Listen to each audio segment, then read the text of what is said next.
नमस्कार दोस्तों, कैसे हैं आप लोग। आशा करते हैं सभी कुशल मंगल से होंगे। स्वागत है आपका आपके channel exotic plants and care में। दोस्तों, आज मैं अपने अडेनियम प्लांट्स के लिए एक सोयल मिक्सचर तैयार कर रहा था, क्योंकि सर्दियां आ रही हैं तो उसी के हिसाब से मैं सोयल मिक्सचर तैयार करने जा रहा था। तो मैंने सोचा आप लोगों के साथ भी ये फॉर्मूला क्यों ना शेयर किया जाए, क्योंकि सुरक्षा तो आपको भी अपने अडेनियम प्लांट्स की करनी ही है। तो दोस्तों, मैं आपको बताने जा रहा हूँ कि हम अपने अडेनियम प्लांट को सर्दियों में किस तरह की सोयल के अंदर शिफ्ट करके रखें ताकि वो रोट ना हो और उसको एनर्जी भी मिलती रहे। क्योंकि आपको मैंने पहले भी बताया था कि हमें अपने अडेनियम प्लांट को विंटर टाइम में न्यू फर्टिलाइज़र नहीं देना चाहिए, लेकिन हमें अपने अडेनियम प्लांट को सर्दियों से लड़ने के लिए कुछ ना कुछ तो देना ही होगा, तभी वो सर्दियों से लड़ पाएगा। तो दोस्तों, मैं आपको दिखाने जा रहा हूँ हमारे देश की मिट्टी। ये देखिए, ये हमारे देश की मिट्टी है। इसको हम ब्लैक गोल्ड भी कहते हैं और इसको कहते हैं गोबर खाद। ये देखिए, ये गोबर खाद है और आप जब भी इस्तेमाल करें गोबर खाद इस फॉर्म में ही इस्तेमाल करें। कभी भी काऊ डंक जो होता है, जिसको उपले बोलते हैं बहुत सी जगह, उसका इस्तेमाल आप ना किया करें, क्योंकि उससे उसी के अंदर फंगस लगता है। लेकिन जब ये जो मैं इस्तेमाल करता हूँ, ये कम से कम 4 से 5 साल या भी उससे भी अधिक समय की गोबर खाद है, तो इसके अंदर फंगस लगने के चांस ना के बराबर होते हैं। और यदि फंगस लग भी जाए तो उसके बचाव के लिए बहुत सारे फंगिसाइड आते हैं, आप फंगिसाइड भी इस्तेमाल कर सकते हैं। लेकिन आपको फंगस लगने की प्रॉब्लम तभी आएगी जब आपका गोबर खाद गीला होगा। गीले से मेरा मतलब है कि गोबर अगर कच्चा होता है तो उसके अंदर फंगस लग जाता है।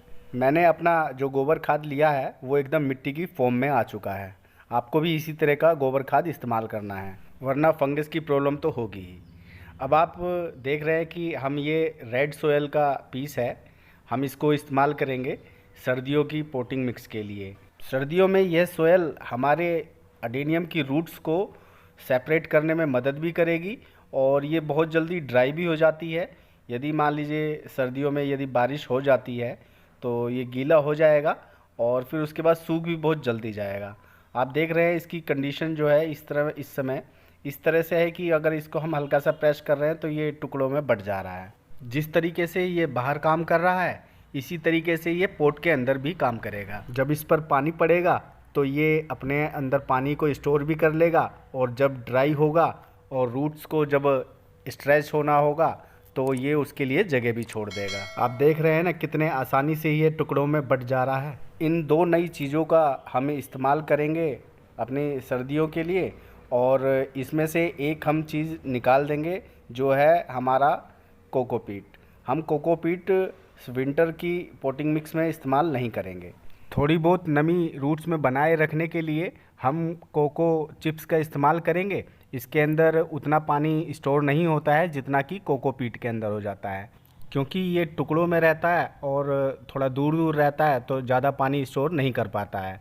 लेकिन अपने अंदर इतना पानी स्टोर कर लेता है कि एक बार अगर आप पानी दें तो 1 हफ्ते तक आपको विंटर्स में पानी देने की ज़रूरत नहीं पड़ेगी।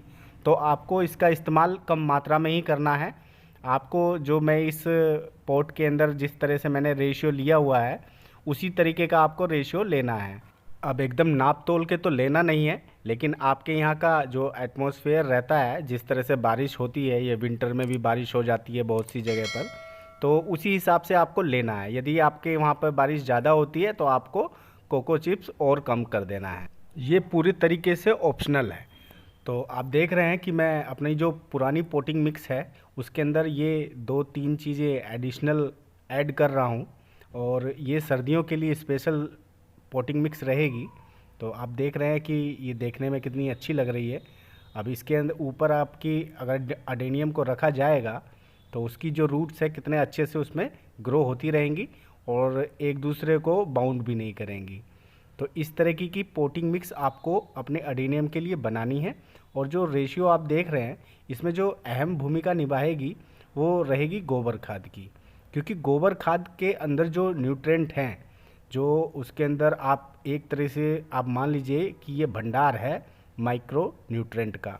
यदि आप इसे अपने अडेनियम प्लांट में इस्तेमाल करना शुरू कर दें तो आपको किसी अन्य फर्टिलाइज़र की ज़रूरत पड़ेगी नहीं और ये आपको बहुत सस्ता और बहुत इजीली मिल जाएगा कहीं भी। इसको पाने के लिए आपको ज़्यादा कहीं चक्कर भी नहीं काटने पड़ेंगे, सिर्फ अपने किसान भाइयों से मदद मांगनी होगी, वो आपको बिल्कुल प्रोवाइड कर देंगे। इसको कितनी भी मात्रा में यदि आप इस्तेमाल करेंगे तो ये आपके प्लांट को नुकसान नहीं पहुंचाएगा, फ़ायदा ही पहुंचाएगा।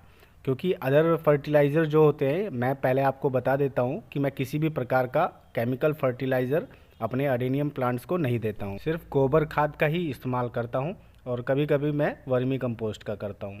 क्योंकि आप देख रहे हैं मेरी जो ये गोबर खाद है ये मिट्टी का भी काम करेगी और फर्टिलाइज़र का भी काम करेगी। और दोस्तों, इस फर्टिलाइज़र की खास बात ये भी है कि इसको जब 3 महीने बाद या 4 महीने बाद आप बाहर निकालते हैं तो ये दोबारा भी यूज़ की जा सकती है। बस इसको 7 से 10 दिन के लिए बाहर खुली हवा में रख दें और फिर उसको दोबारा यूज़ कर सकते हैं। और इसके अंदर जो ताकत है वो कम नहीं होगी बल्कि और बढ़ जाएगी। तो आप देख रहे हैं ना कि कितने फ़ायदे हैं हमारी गोबर खाद के। तो ये सबसे ज़्यादा शक्तिशाली भी है क्योंकि इसके अंदर न्यूट्रेंट भरे पड़े हैं और किसी भी फर्टिलाइज़र में आप देखेंगे कि उसकी ताकत कुछ समय बाद ख़त्म हो जाती है। अब दोस्तों, आप लोग ये बात ज़रूर सोच रहे होंगे कि मैंने तो आपको मना किया था कि सर्दी में किसी भी प्रकार का फर्टिलाइज़र नहीं देना है।